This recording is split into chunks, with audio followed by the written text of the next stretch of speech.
Good morning বন্ধুরা, সবাই কেমন আছেন? আশা করি সকলেই ভালো আছেন। আমরাও ভালো আছি। মিন্টুস ওয়ার্ল্ড চ্যানেলের সবাইকে স্বাগত জানিয়ে শুরু করলাম আবার একটি নতুন ভিডিও। আজ হলো বৃহস্পতিবার। সকালবেলা উঠে জানালার পর্দাগুলো শুধু খুললাম, জানালা খুললাম না, যেহেতু এখনও ছেলে মেয়ে ঘুমাচ্ছে।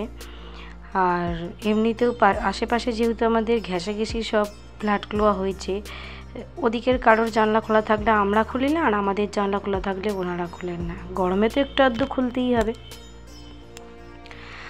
তো যাই হোক, এবারে চলে এলাম ওগুলো করে এই জামা কাপড়গুলো মেখে দিতে, মানে শীতের এইসব চাদর ফাদর যেগুলো পড়েছে ওগুলো একটু মেখে রাখছি। আর এই মেখে রেখে ঝাঁট দিয়ে ঘর মুছে নেব, নিয়ে স্নান করার আগে কেচে নেব। আর ব্ল্যাঙ্কেটগুলোকে আজকেও রোদ্দুরে দিয়ে রাখছি, কিন্তু এই সপ্তাহে এই ব্ল্যাঙ্কেটগুলোকেও কেচে তুলে দেবো। তো দেখুন, চলে এলাম ঘর ঝাঁট দিতে। রাত থেকে যেহেতু ঝাঁট দিয়ে পরিষ্কার করেই রাখি, সকালের ময়লাটা অতটাও বেরোয় না।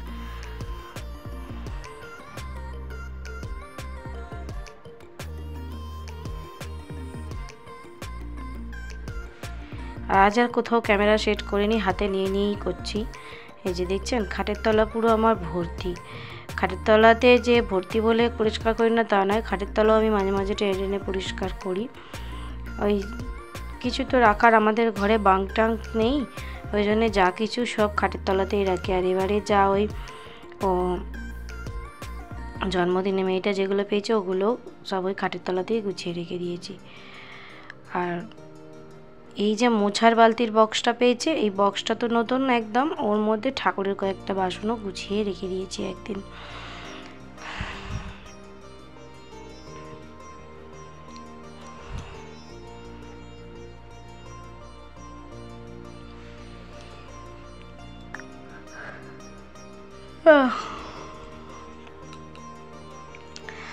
সরি, ভয়েস দিতে গিয়ে আমি আগের দিনেও হাই তুলে ফেলেছিলাম, আজও হলো। মানে আমি কেন জানি না, আমি এমনি ঘুম পাই না অত, মানে ঘুম প্রায় হয় না। আর যখন আমি ভয়েস দিতে বসবো তখনই আমার জন্য একটু হালকা ঘুম ঘুম পেয়ে যায়। তো এবার ঘরদোরগুলোকে মুছে নিচ্ছি।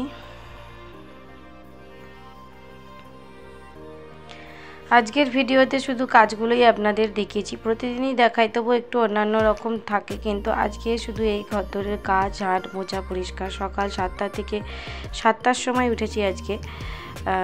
ভাবলাম যে স্কুলে একটু দেরি করেই উঠি, কিন্তু এই দেরি করে উঠলে কী হবে, বৃহস্পতিবার তো, ওই জন্য একটু আবার তাড়াহুড়ো করি। তাই সকাল 7টা থেকে সন্ধ্যে 7টা অবধি আজকের ব্লগটি আমি আপনাদের সঙ্গে শেয়ার করেছি।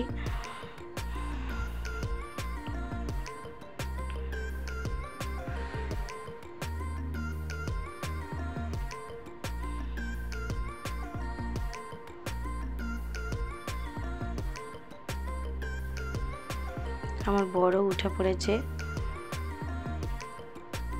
বললাম একটু সাইড দাও। ও উঠে ওর যা সকালেও থানকুনি পাতা খায়, তারপরে মানে একটা কী খায় বেশ, হ্যাঁ, মৌরি মিছরির জল একদিন দুদিন ছাড়া ছাড়া খায়, ওগুলোই রান্নাঘরে খাচ্ছিল।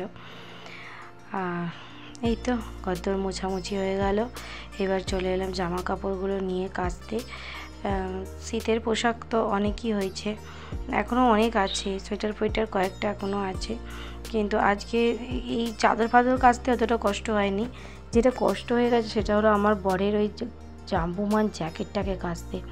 প্রচণ্ড পরিমাণে ময়লা, ও সেইটাকেই তুলে দিয়েছিল রোদ্দুর লাগিয়ে। আমি না জ্যাকেটটা খুঁজেই পাচ্ছিলাম না যে গেল কোথায় জিনিসটা।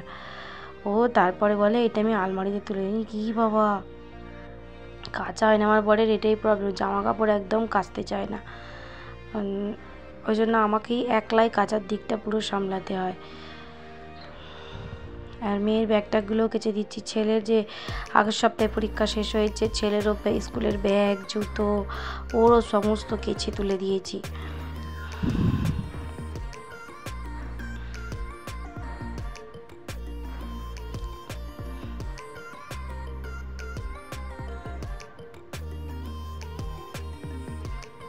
সার্ফ দিয়ে মাখলেও দেখবেন একটু রিন সাবান দিয়ে ঘষলে কাঁচাগুলো খুব পরিষ্কার চকচকে হয়। রিন সাবানেরই প্যাকেট আমি ওকে কিনে আনতে বলি, কিন্তু ওই শপের দা কিনে কিনে অভ্যেস হয়ে গেছে, ওই জন্য শপের দিয়ে কিনে। আর ওই উলের জিনিস আমি এই সার্ফ দিয়েই কেচে দিই, ওরকমভাবে আলাদা করে আর কিছু করে কাচি না। রিভাইফাই দিয়ে ওই কম্বলটাগুলো যখন কাচবো তখন একটু শ্যাম্পু দিয়ে কেচে দেবো, কিছুই নষ্ট হয় না, ঠিকই থাকে, পরিষ্কারই থাকে, আমি দেখেছি। দেখুন এই জ্যাকেটটা কাচতেই একটু কষ্ট হয়ে গেছে, প্রচণ্ড জলের দেওয়ার পর ভারী হয়ে গেছে একদম, তাও ওটাকে কেচেছি, পরিষ্কার করেছি।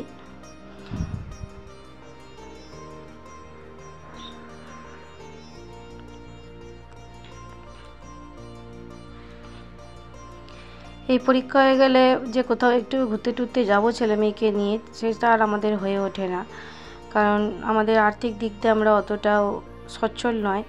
ওই এরপরেই আবার ভর্তি পরীক্ষাটা কিনতে হবে, আর মাইনেও তো প্রত্যেক মাসে যেমন তাকে দিতে হয়। এইসব বেয়ার করতে করতেই ঘোরার টাকাটা আর হয়ে ওঠে না। তো দেখুন কাচাকুচি হয়ে গেল,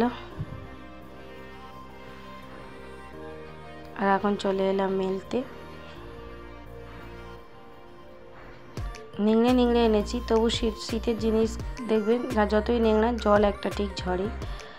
ওই যে ওর জ্যাকেটটা যেখানে দিয়েছি সেখানেও প্রচুর জল ঝরছে।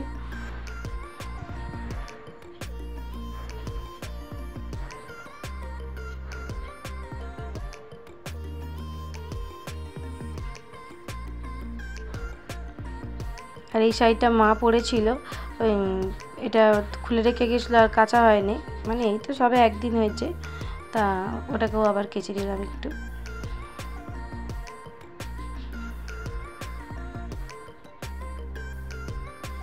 আমি শাড়িতে মার দিতে পারি না, আমার শাশুড়ি মা খুব সুন্দর ওই অ্যারারুটকে জাল দিয়ে ফুটিয়ে মারটাগুলো দিতে।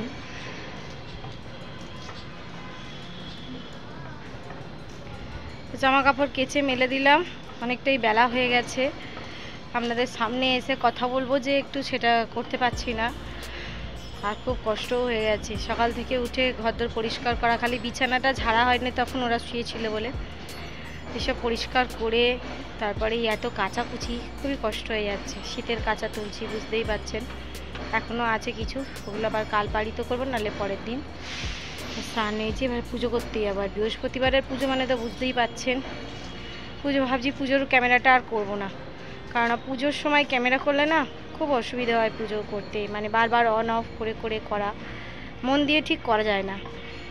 তা পুজো টুজো করে আবার আপনাদের সামনে আসছে। আর তার আগে আপনাদের একটা জিনিস দেখায়, আমার সব গাছগুলো তো মরেই গেছে, যে দুটো আছে তার মধ্যে দেখুন একটা কি সুন্দর ফুল ফুটেছে, দেখাচ্ছে চলুন।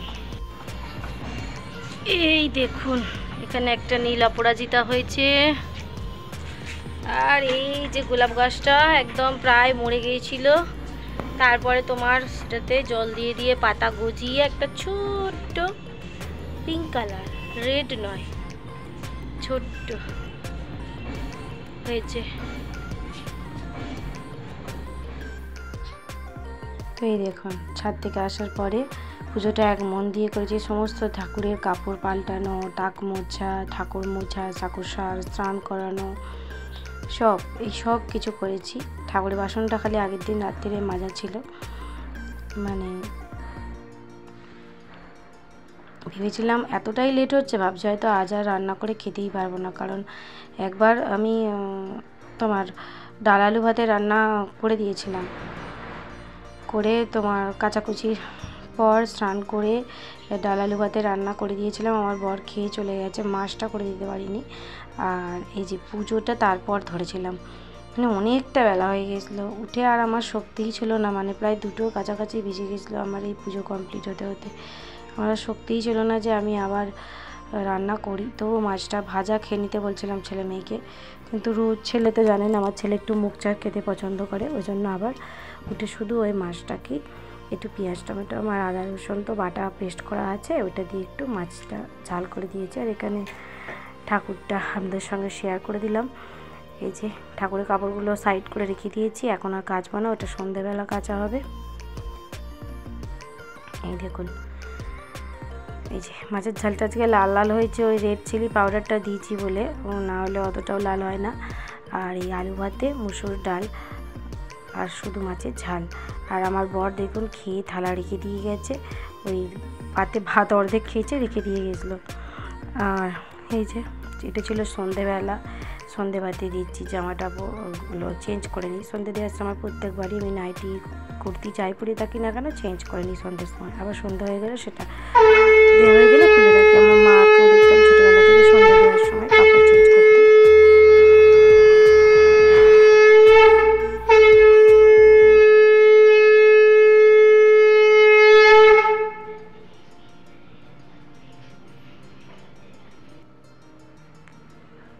বারান্দায় প্রচণ্ড পরিমাণে হাওয়া চলছে, মানে পাতিটা নিয়ে গেছি ঠিকই, কিন্তু জ্বলেনি, নিভে গেছে, এত হাওয়া বারান্দায়। আর এই যে এখন একটু ধুনো দিয়ে দেবো, দিয়ে একটু চল্লিশা পাঠ করে নেবো ছেলেকে নিয়ে।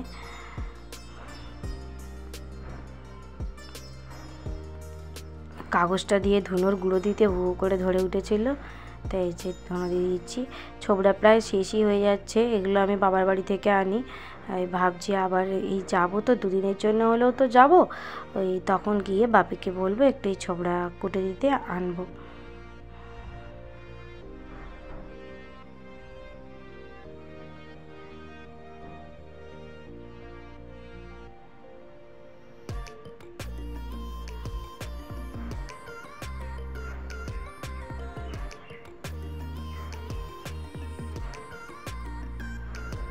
তো সন্ধেবাতি দিয়ে ধূপ ধুনো দিয়ে এদিকে চলে এলাম। সেই কাপড়গুলো বললাম না ফেলে রেখেছি, সন্ধেবেলা কাচবো, এই সময়টা যদি না কাচি আর কাচাই হয় না বলে তোমার এই যে কাপড়গুলোকে কেচে নিচ্ছি ঠাকুরের।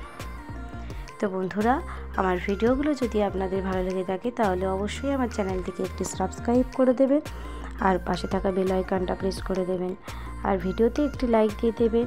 লাইক দিলে ভিডিও করতে উৎসাহ হয়। আর যারা যারা অলরেডি এই কাজটা করেছেন তাদেরকে অসংখ্য ধন্যবাদ।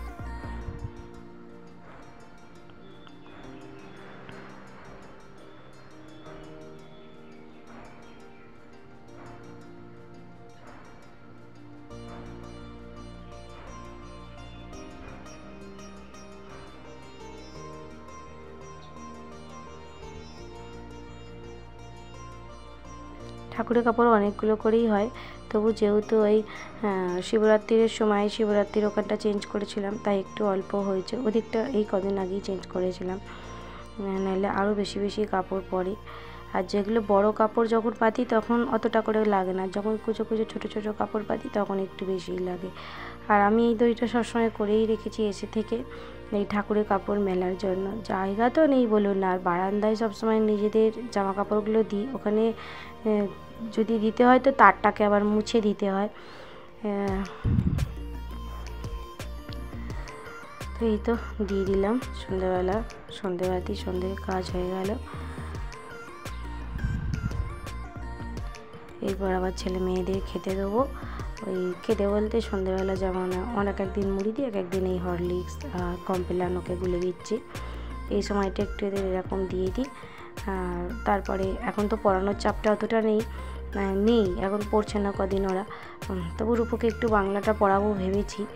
আজকে না হলেও এখন দুদিন যাক, ওকে পড়াতে বসবো। আর বাবান এখন ড্রয়িং করে খালি বসে বসে সন্ধ্যের দিকটা, তা ওকে বললাম যে তোরা এগুলো খা, তারপরে আমি আমার এদিকে জামা কাপড় ফাপড় গুছিয়ে তারপরে আবার পরে রান্না করব। আজকে ছেলে বলেছে মা গোলা রুটি করে দেবে, তাই করে দেবো।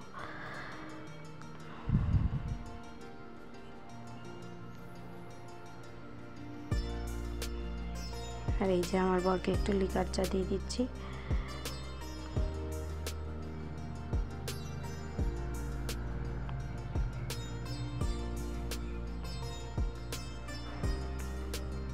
আর এটা দেখুন বাসক পাতা, ওষুধ তো চলছেই, তার উপর কাশিটা সেইভাবে কমছে না, সারাদিন না হলেও রাতে খুব কাশে। মা এনে দিয়েছে বাসক পাতা, পিপুল ডাঁটা এইসব, তো ওটাকে একটু ফুটিয়ে জলটা করে দেবো, সব রকম আর কি করছি। তারপরে গোপাল টোপাল শয়ন দিয়ে চেঞ্জ করে জামা আবার চলে এলাম, কারণ বললাম না সন্ধ্যে দেওয়ার সময় আমরা সবসময় জামা চেঞ্জ করি আবার করি। আর ওই কাপ্তান নাইটিটা পরলে না আমার খুব কষ্ট হয়, খুব গরম হয়। তো তো এই এদিকে আলু আর সয়াবিন, একদম অল্প কটা সয়াবিন ছিল, ওটাকেই ভিজিয়ে আলু আর সয়াবিন ওই বাটি চচ্চড়ির মতন করে দিয়েছি কাদা কাদা করে। আর একটু গোলা রুটি, আজ আর মিষ্টিটা নেই। এই দিয়ে ওদের 2 ভাই বোনকে খেতে দিয়ে দিই। তাহলে চলুন বন্ধুরা, আমার ভিডিওটা আজকে এই পর্যন্তই। সবাই ভালো থাকবেন, সুস্থ থাকবেন। আবার দেখা হচ্ছে একটি নেক্সট ব্লগে। নমস্কার।